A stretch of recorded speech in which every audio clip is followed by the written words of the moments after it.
has also come through is many of those that have become very aware and connected are sensing something big is about to happen.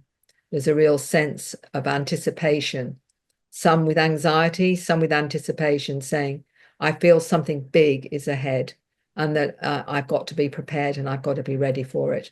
And there are many that have had experiences saying, I know I've got something to do, but I don't know what it is yet. Almost like they're being prepared for some kind of event where they're going to be involved in it and what have you. And that's come over very clearly. And I think that the next few years are going to be extraordinarily fascinating.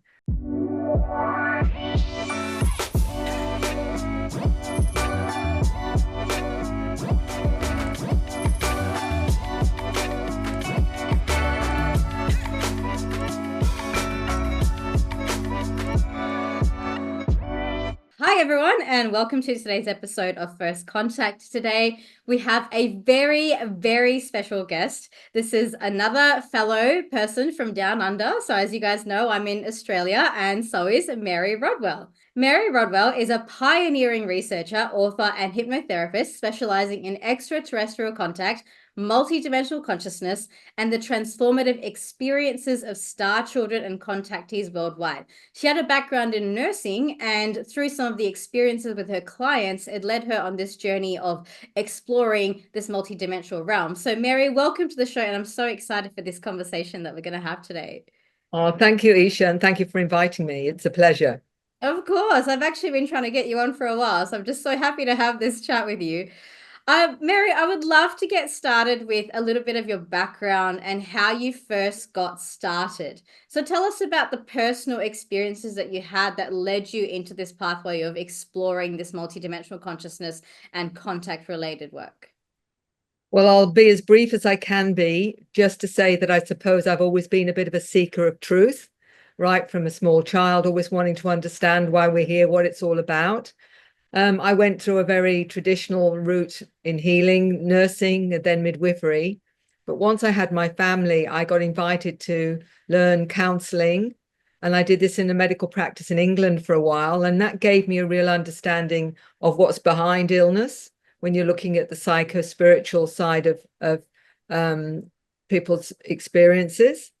That led me to coming to Australia and then deciding to stay with counseling. And I did grief and bereavement counseling in Perth, Western Australia, which was interesting because when someone's grieving or someone's facing their mortality, they often have very profound experiences, which again led me more and more into understanding what I call the journey of soul. So going to that extra level of, I'd be asked, did I think there was life after death, with somebody who was facing maybe not living very much longer because of an illness or whatever. So I wanted to have answers myself, but I was also being asked for answers. So I did a lot of exploration, things like reincarnation, etc., which led me into hypnosis and doing past life regressions, which again was interesting because then there were people having experiences that weren't where they weren't necessarily human. Wow. So this sort of opened me up even more to that side of things. But it was really a lovely gentleman that came to see me. He said he had heard I was open-minded. And for this, there were no support groups. There was no help. People just thought you were crazy. And he'd woken up with marks on his body, shaved areas. His partner was having experiences. The children were having experiences. The Rellies didn't come to the house because they were afraid it was demons. And he said, can you help? And fortunately, I'd read a couple of books on contact. One of them was the one by Dr. John Mack, the professor of psychiatry at Harvard University, that wrote Abduction, Human Encounters with Aliens. And the other one was Communion by Whitley Strieber, who was an experiencer. So combining the two had given me a bit of a background for when this gentleman came to see me. His name is Ellis Taylor. He now lives in England. And really, it was like, if this guy is speaking his truth, and it was very clear to me that he was, because it wasn't just him, it was his whole family having experiences. You can rule out a lot of things when it's a joint experience. And that really started me on my journey to understanding more about this, contact with non-human intelligences. And 3,500 people later, families and children globally, I'm pretty well there with believing it's a reality for sure. I love that. Have you personally had any of your own direct contact experiences? Well, it depends on what you mean by direct.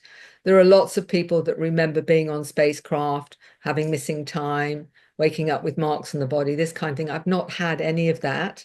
Mhm. What I have had is more of a connection, an inner connection with certain intelligences. Let's put it like that. Is my awareness of this. Although I've been told I've been seen up on spacecraft, so who knows? Maybe they're just not letting me remember. Yeah, right. So when you say you're having an inner experience, would you say it's like a telepathic kind of thing, or how would you describe that? I would describe that as a multidimensional connection. Many of those that are intuitives will have downloads of information or telepathic communication. I became aware that that was something that I was able to do in a group. I was training to open up my multidimensional self with healing, energy work, all those kinds of things. And when you do that, you open yourself up to other intelligences. And it was pretty clear that some of them would not be considered human, that had a connection to what I call the star nations. So in that sense, yes, I have contact, but I haven't had one, as far as I know, ever come physically in the room and say hi, which I'm waiting for. I'm looking forward to it. I think many of us are also waiting for that as well. There's some memes that I see going around online now where, at first we used to be really scared of them, like, oh no, don't take us. Now it's like, please take me home. Like, like we're just waiting around for them to come and pick us up. I love that. Okay, so with these telepathic experiences, is it something that you can do at will, or does it just spontaneously happen for you? Well, I show people how to do it at will. Okay, great. And what is Well, the method behind that? Well, the method is when somebody's already opening up, and what people don't realize with contact, that opens you up more to your multidimensional awareness, whether you're aware of it at the time, other than the fact that you may sense presences around you. You may see orbs of light. You may feel like there's information in your head that you haven't consciously learned, for example, and it's just there. You may find that you've had other experiences where you've sensed presences around and what have you. Many of those that have contact with these intelligences we call mediums or clairvoyants, or those that are clairaudient and what have you. But all of us have those abilities. We just don't realize it. And so for many people, when it starts to open up after contact, they're often wondering how to manage that and understand it without being labeled as unwell or crazy. And that's when, I can help them manage that with tools so they understand how it all works and not be afraid of it. A lot of people are afraid of when they open up and wonder what's happening and get scared and think there's something wrong with them. When in fact, we all have that ability, but it's shut down often through things we're taught as a child, either through our beliefs, educational, spiritual, psychological beliefs can shut that down, when in fact we all have that ability. And that's something that I absolutely believe in, that we all have the capability to contact these other intelligences that are not always physical. What are some of the practical things that people can do if someone wants to make contact for themselves? Well, one good way is through meditation and allowing yourself an open channel for what I believe we all have is a team, a spirit team. Some of them we would see as spirits, like, they might be, auntie or uncle or granddad or grandma in spirit supporting them. But we also have these other intelligences that some, if they're religious, may say, well, it's my angel. Whereas somebody else who doesn't have a religious background may see it as a light being or an energy being. What I've discovered is that contact is not just with physical entities or physical beings always. It's with, some of them are interdimensional, some of them are extra dimensional, some of them are transdimensional, and some of them come from our future. So there's a whole range of intelligence, not always in physical form, but it's interacting with us on various levels. Depending on how receptive we are and how much we want to work with, that will depend on our experience. Mm. do you think that different races have different agendas for us? Certainly that appears to be the case. In most cases, though, from what I'm understanding, that there's more benevolence to those interactions than there is those with self-serving agendas. And the reason I say that is there has been some extensive research done by an organization I was involved with, the Dr. Edgar Mitchell Free Foundation, where we did surveys of 4,200 individuals globally. And what came out of the 600 questions was that 85% of those that had contact had a psycho-spiritual transformation.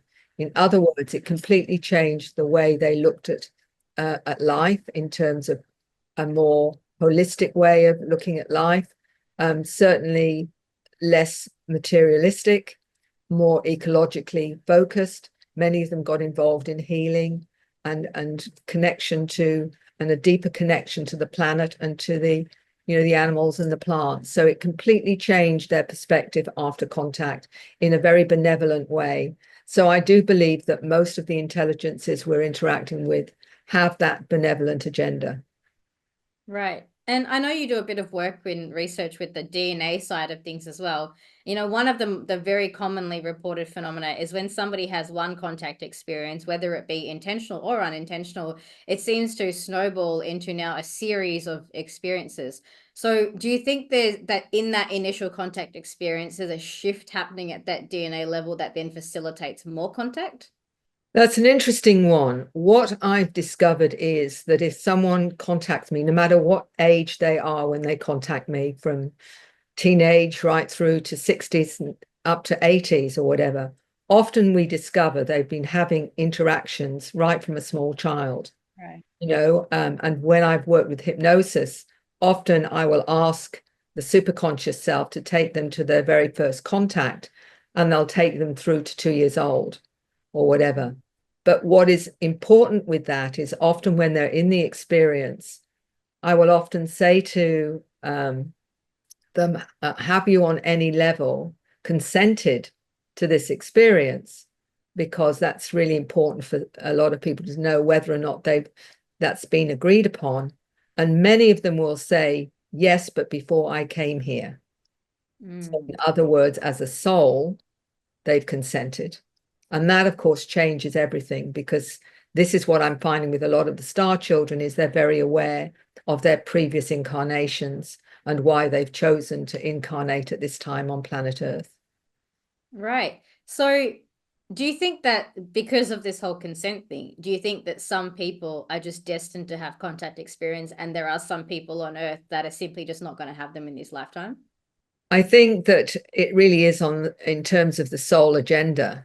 And what I'm understanding is because there is this huge shift in consciousness that we're calling an awakening or an ascension, is that many souls have come from many different places, many galaxies, as well as interdimensionally, what have you, with certain skills to help this planet at this time evolve into an awakened consciousness.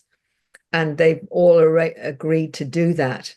One of the interesting things is that when I've met many star seeds, they'll say, why would I bother to incarnate on this primitive planet? I don't like it. It doesn't feel like home, and I want to go home.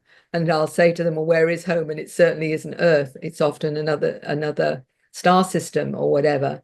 But they also know they've come in with certain gifts to help this planet evolve. And so it's almost like they're at a very uncomfortable boarding school, and they don't want to be here, and they just want to go back home and have a holiday, from all the difficulties that they face on this planet, because many of them have this expanded awareness, and their solid body is very dense and they feel very uncomfortable in it, and they just say humans are so primitive.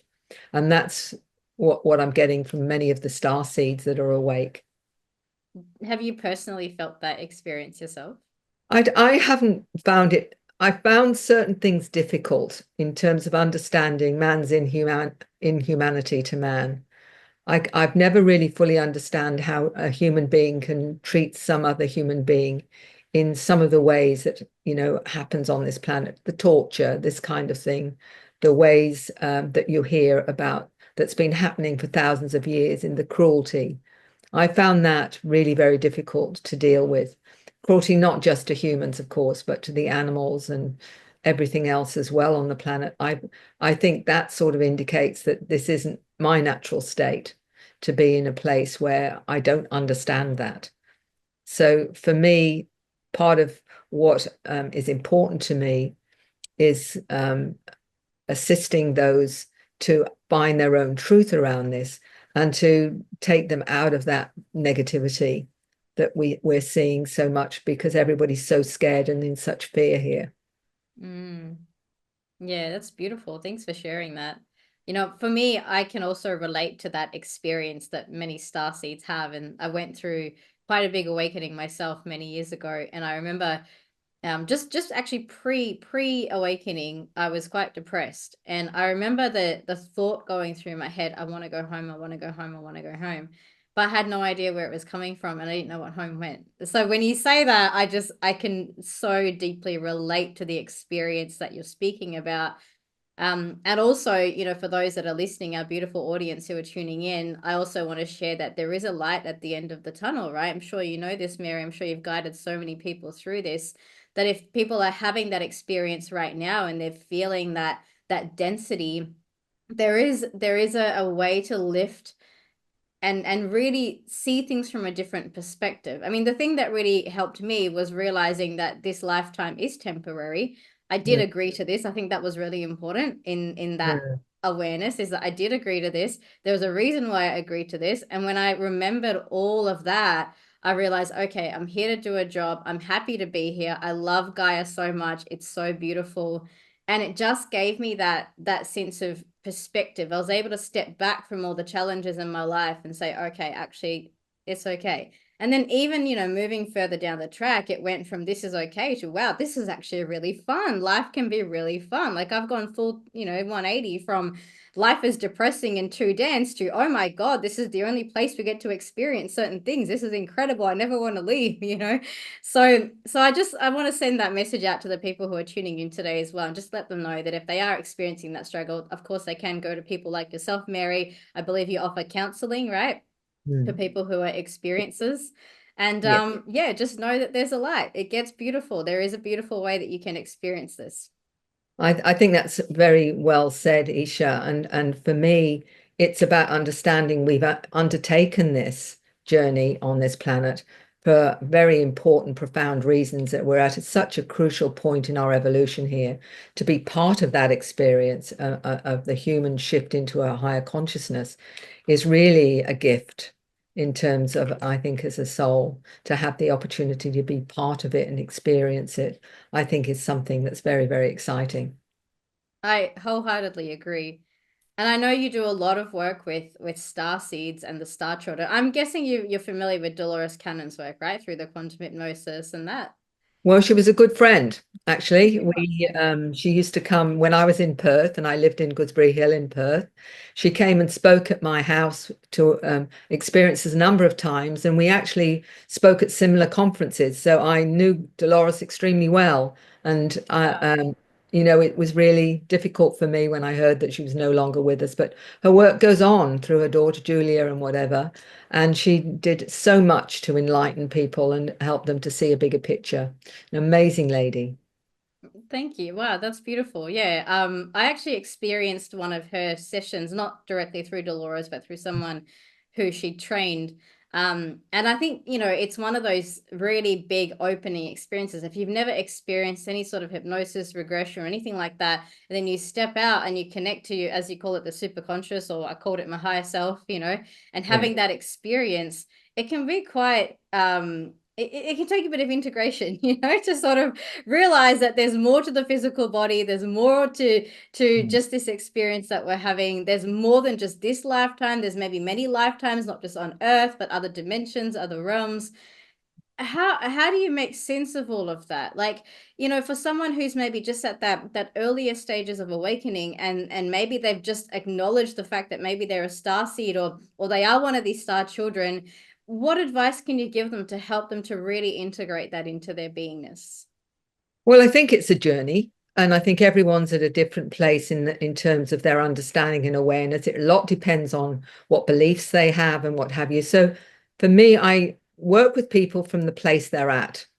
So Yes. I say, okay, so where are you in all of this? You know, what are your questions? What are you seeking to understand? What can I help you with to move to that next understanding, to connect the dots? And that's where I start. So for somebody who's new to this, they want tangible physical evidence that this is a reality, that that there's been a truth embargo, that in fact, this is well known, that this is real. So you keep it really tangible to start with, because people want the tangibility to begin with, because that's solid ground that they can deal with. And then it depends on where that leads them. It might confront them over their religious beliefs or their scientific beliefs or the psychological beliefs. So, okay, so what is it you need to know to help you move forward? And then from that, I can give them information if that's what is needed, or to take them on a journey to see, okay, so I had this experience, for example, where they say, I've had missing time, don't know what happened, was on my way to see Aunt Jane. I saw a bright light. The next thing I remember was I was late for 3 hours getting to my Aunt Jane and have no idea what happened. So do you want to know what happened? Yes, I do. So you can take them back to that place and lead them through an experience that they may have had with whatever intelligence it was, up to what actually did happen. So you can take them up onto the craft where they'll see whatever beings they're interacting with. They may want to know who they are and why are they interested in them? These kinds of questions. And what you can do when they're in a trance state is you can get them to ask those questions. So not only can they see the craft, they can see the interior, which gives them more solidity because they're seeing around them. They're actually seeing what actually happened. They're seeing maybe 2 or 3 different entities or beings. From that, you can ask them, well, is one of them familiar? And usually there is one familiar because it's usually lifelong.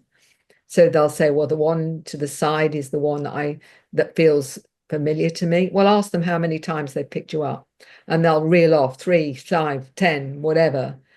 Okay, now what else do you want to know? I want to know about this. Right, well, ask them. And they can have a dialogue in that space to get the answers to the things they perhaps always wondered about. And I would often say, does that make sense to you? And they'll usually say no or yes. If you don't understand, ask them more about that then. What is it you want to understand? So they're having their own personal dialogue with that intelligence in that space. So when they come out of it, then I say, now it's entirely up to you whether you want to take that on board or not. But that's what came out from your subconscious, superconscious self. And I said, and the integrity of that, because there's a lot of people that say, oh, it's hypnosis, they can fantasize and whatever. Dr. Mack, the professor of psychiatry, who I concur with, absolutely said, the information that comes from hypnosis is more accurate than conscious recall. Because in conscious recall, we edit out what we don't like or we don't think is real, whereas the subconscious doesn't edit anything out. It says it as it is. And then other people will say, well, it must have been my imagination then. It's always the favorite. And I'm saying, do you think you would ever imagine what you've just explored in the way that you've just come out with it? And they'll say, not in a million years. So there are many ways that people will struggle initially to take on board the information, but that's where they get the information. You're opening the door and you're allowing them then to access more of that understanding that previously they may have been too fearful, or they weren't sure whether or not it had integrity or whatever. So to me, it's giving them access to that. And that's one of the ways you can do it.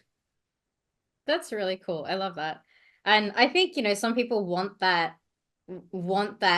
guided and nurtured approach to be able to make contact, especially if people have had, very scary experiences. Like, I mean, one of the things that I experience in my field of work is experiences who've had experiences when they were younger, but they didn't choose it consciously, at that age, even though their soul agreed to it. So it scared them. And then years down the track, they go, well, I'm not sure if I want to open that Pandora's box again. So then they shut it out for decades to come. And then, in their 40s or 50s, they come and say, oh, maybe I feel like I should explore this again. Or they get this inner cool to explore. And Yeah. it sounds like what you're able to do is to give them a really safe space where they can do that, ask the questions, but also not have to do it completely on their own, where they could just end up anywhere, you know, doing anything. So I love that the way that you've described that and the support that you give people. Okay, so let's move into now more some of the current recent affairs that we've been experiencing globally. I think we can both agree we've seen quite a big shift in the disclosure movement and general contact experiences in general. So what do you think is happening there, and why do you think the activity is currently ramped up, let's say in the last 4 to 5 years? Well, that's a good question. I think a great deal happened in the last 4 or 5 years when we look at what happened globally with all the things that have happened for people. What that did do on a positive note was get people to explore a little bit more of their lives and what the meaning in their lives and what matters. I think that's come very much to the fore when people are faced with their mortality. It's amazing how that can focus the way that they look at their lives and what have you. So I've had an explosion of people contacting me that have actually had an activation or woken up to a whole different way of looking at their lives and reality and wanting to be different and live differently and what have you as well. What has also come through is many of those that have become very aware and connected are sensing something big is about to happen. There's a real sense of anticipation, some with anxiety, some with anticipation, saying, I feel something big is ahead and that I've got to be prepared and I've got to be ready for it. And there are many that have had experiences saying, I know I've got something to do, but I don't know what it is yet. Almost like they're being prepared for some kind of event where they're going to be involved in it and what have you. And that's come over very clearly. And I think that the next few years are going to be extraordinarily fascinating. And I think we're all part of that, whatever that is going to be. And it's certainly going to be a huge shift, I think, in human consciousness. When you do your sessions with people, do you ever Mm. go into the future to see what might happen? I don't go consciously in hypnosis to take somebody to the future, but if they get connections during the hypnosis to other intelligences in that hypnosis, which sometimes they do, the intelligence will come through them sometimes and say things about something that's going to be happening in the near future or whatever, will actually explain certain things. And there certainly seems to be an indicator from that we're going to have conscious contact in the next very near future, that this is where it's being ramped up and that's going to happen. And because one of the things people don't realize is when you take somebody into hypnosis, and it doesn't have to be deep, it doesn't have to be somnambulistic, it can be in even light trance. Often a spirit guide or an intelligence may come in and speak to not only the individual, but to say something to, to a more public arena, such as myself listening or whatever, and say, you need to know about this and you need to know about this, and they need to know about this as well. So sometimes that can happen during hypnosis. So is there anything that needs to be shared right now based on what might have come through recently? The main thing is that there's going to be some form of event that's going to be the catalyst for some of the major changes. And there's different dates given, but a lot seems to be in the next few years that there's going to be some major event that's going to shift people into a different consciousness and a different awareness. But it's almost like they're a bit cagey in about how they're saying it. It's like they're not giving details or whatever. And when I've asked, they're saying, no, Mary, you're just going to have to wait and allow it to unfold. It's like it's too big for you to understand exactly how it will unfold. So I've had to, accept that, even if it's been a bit reluctantly. Yeah, yeah, yeah. Yeah, I'm a little bit like that with my guides as well, where sometimes I say to them, oh, just tell me, like give us heads Yeah. up, you know, and they'll turn around and be like, no, Eesha, we just tell you the Yeah. bits that you need to know right now. And I think Right. there's a very grand picture in all of this where sometimes our mind wants the details, but when we Mhm. really step back and look at the magnificence of this grand design from source, this massive, massive plan, it's like we're all just playing our roles in that. And I don't think any of us is going to get the full picture of it until it's all done, and we're going to look back and go, wow, that's what we created, you know. So I think there's a beauty in the journey aspect of that, even though it can be frustrating, even though we just wish we knew about it, you know, especially for those that are experiencing some levels of anxiety out there. You know, I just want to remind them that it's okay whatever they're feeling, but also there's a one thing I've learned is there's a trust in the grand plan. I mean, I can only speak from personal experience when I say that is, you know, anytime I get guided to go to places to do planetary work, missions, whatever, you know, meet with specific clients, students, whatever comes in, there's always a perfection, but sometimes it's not till I finished a year or two down the track and I go, oh, that's why that thing happened, or that's why I needed to be there. Or even if something was uncomfortable at that time, later on, you go, oh, right, there's the gift in that experience. So yeah, sometimes I wonder if that's just part of the, you know, like they say, the cosmic joke. Like we just have to kind of be in it, enjoy the ride, you know, and then we'll figure it out when we get there, if there is even a get there. Well, it's like, you know, they're not letting you read the back page of the book. You know, they're saying, Yeah. no, you're halfway through the story. You're not going to go and see how it ends. You know, Yeah. you've got to experience it. Yeah, and I think that would spoil it. I mean, there's a part of me that doesn't want the last page. I want to go through and actually have that experience. My only wish is that, you know, is there a way that we could consciously, as a collective, lift the vibration to make the rest of the story a little bit nicer, less suffering, a little bit smoother? You know, is there something that we can consciously do to participate in the unfolding of the story to make it a little bit nicer for us, you know? I think, though, that we're guided with that. Every one of those that wakes up, they're already bringing in the higher frequencies by that awakening. And I think that's going around the planet. And we're all helping each other to do that, to upgrade and resonate at that higher frequency. So I think we all are doing a lot more intuitively than we realize.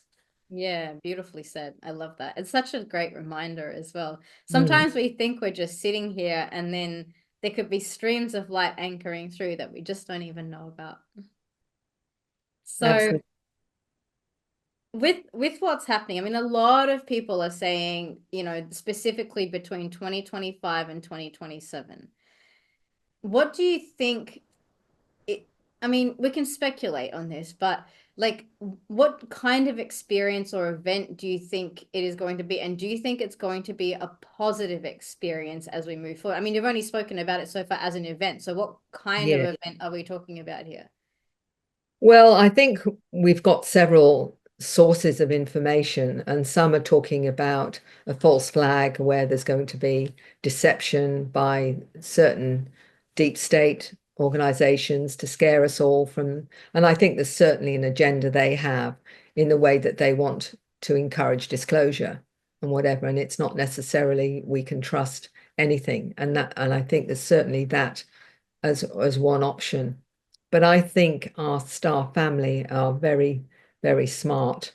And I don't think there's going to be anything that's going to mislead the star seeds, because one of the things I've discovered in working with star seeds, when I help them to access their inner resonance and their inner truth, is they know the truth. They know when someone's lying or when there's something false. They can see right through them. And I've met so many say, I just can look at someone and I just know. I just know that either they're okay or they're not okay. And I don't think that those that are part of this darker agenda really understand how tuned in and how sensitive the star seeds are to that resonance. And ultimately that's all we have. I always feel, you know, that when we're born, we have the tools we need to get through our life. Otherwise, it wouldn't make any sense. And we all have those tools. The trouble is, we're told not to trust them. We're told, you know, that it's always at somebody else who's got the pieces of paper or the qualifications or something more than you do. This is all about us trusting our own inner wisdom, our own resonance, and to take responsibility for that as well, rather than give that away to somebody else. Well, it's their fault because they're wrong or whatever. No, we're now being tasked to trust that resonance to truth. And this is really part of I think the whole agenda is to know when things make sense and feel right to against those that don't. So whether or not they're going to do a false flag, I think there's something big happening now. And I think there's a number of possibilities with all of that. But I think it's the start of some big shift in people accepting the reality that we're not alone. I love that. Do you think there's a possibility that some star seeds might not fully be in tune with that resonance yet? And if so, what could they do to come back into that center point? Because I do see, I mean, I 100% agree with everything that you're saying, and I experienced that myself. And at the same time, I see others out there who are getting lost in certain narratives and agendas. I mean, classic example is whatever's going on right now with the drones. I've been told just to stay out of it. Like, Yeah, my staff family are just like, don't go there. It's nothing important. Don't talk about it. Like, but I see a lot of other people going into it, and I go, well, do you not feel that? Do you not feel the vibration of what's happening there? And I think some people aren't picking that up. So yeah. how can they enhance their gifts or come back into that remembering of that so that they can discern at that level? Well, a lot of it is about, being, learning about deceit, learning about the fact there isn't integrity there. And there's been lots of things put out there to make it difficult for them to get back to that inner resonance, whether it's drugs or alcohol or certain programs or certain belief systems and whatever. And that's part of their soul journey, to experience that and learn from it, either grow from it or not. So there'll be some that definitely, lose that sense and connection and whatever. And it's up to them to make the decision whether or not they want to, ultimately reawaken that and what have you. And for some, maybe they won't. Maybe there'll be some that won't do that, that they will lose it through an addiction of some kind or some other human journey. So there's going to be a certain amount that won't happen for. But the rest of us that stick with it, I think a lot depends on intent. A lot of if your intent is to always connect to the highest frequencies and of love and compassion, all those kinds of frequencies. If that's where your intent is, you're raising your frequency to that high intent, and you don't get yourself pulled away by fear, because fear is the great one that they're using. Fear or ego are the two main ones that if you get pulled into either of those, you're already lowering your frequency and you're allowing other intelligences to access that and influence you. So it really is about intent, and it's about you raising your frequency to that higher intent so that you don't let fear-based information or ego-based information actually get in the way. And it's part of the spiritual journey, isn't it?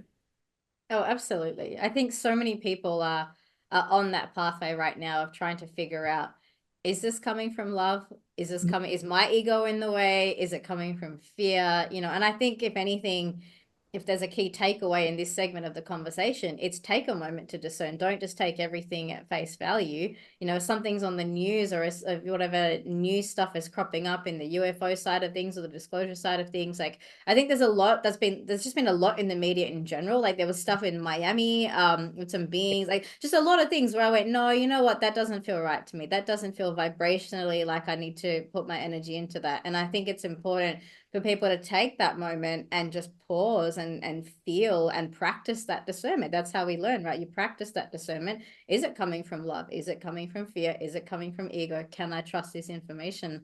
So I think that's some really, really sage wisdom there, Mary. And I think as we're wrapping up this segment, I'd really like to just go a little bit into this idea of the different galactic races that there are out there, why they're actually assisting us at this time, and what would the implication be at a wider level when contact happens. So let's start with, for example, are you familiar with the Galactic Federation? Has that ever come Yeah. through your work? Great. Who Yeah. are they? What's their role? Why are they helping us? I think with all of the different organizations, the cosmic organizations, let's put it like that, of different intelligences, what we have to understand, there are enormous numbers of different types of intelligences out there. Some of them have been very much involved in our DNA. We hear that at least 12 different species were involved in creating Homo sapiens sapiens. Some say as many as 22. So they're invested in us as because they've seeded us here in the first place.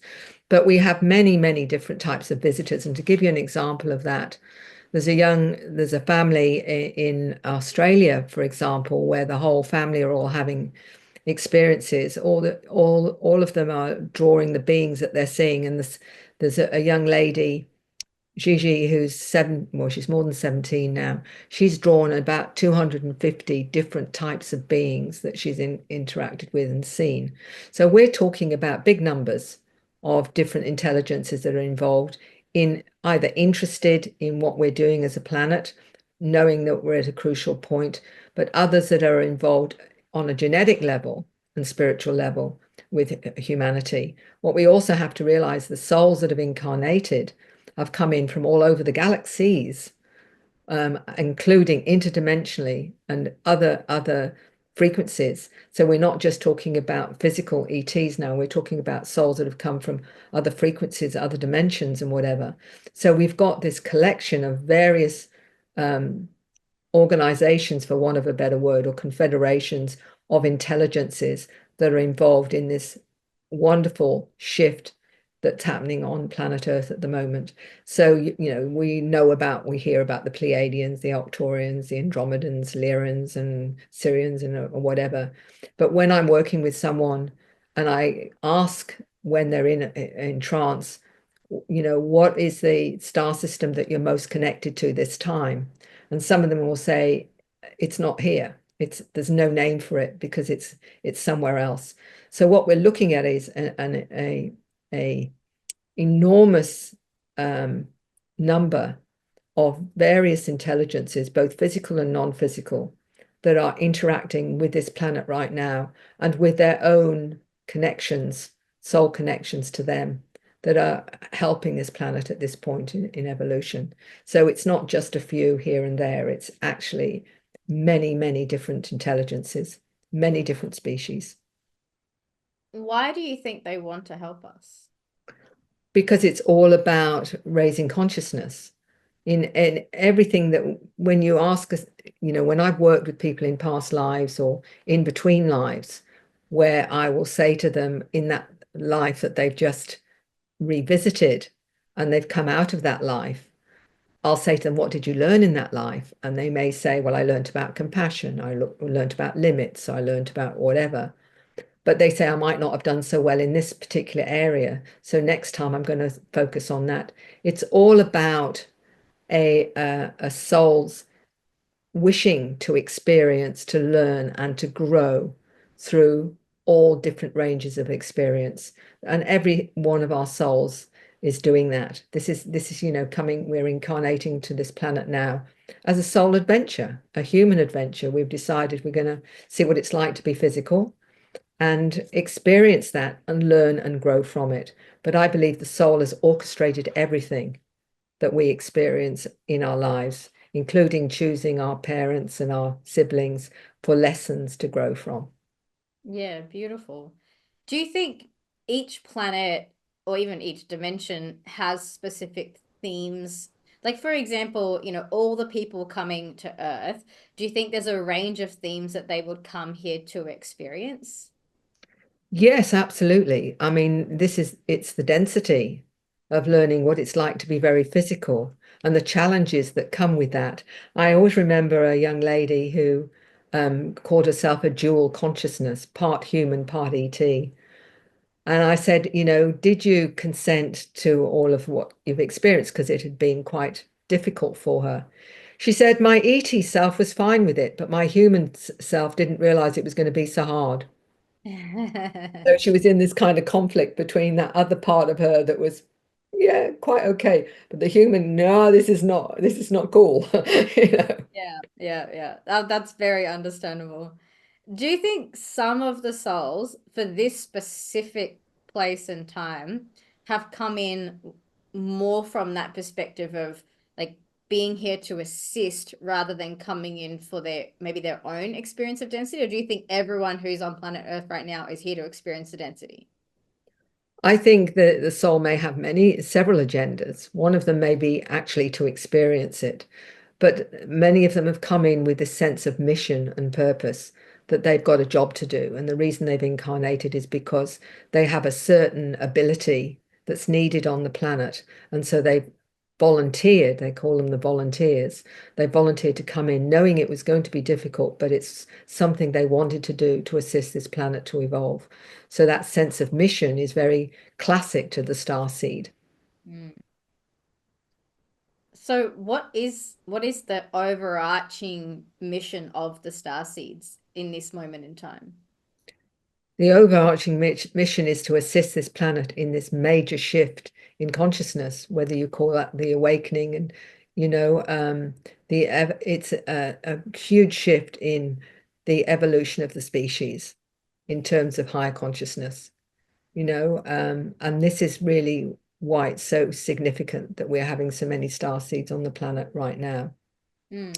This awakening and this shift into a whole new level of multidimensional awareness and connection to our cosmic family. This is where we're going. This is where we're headed, to connect and become part of the galactic community.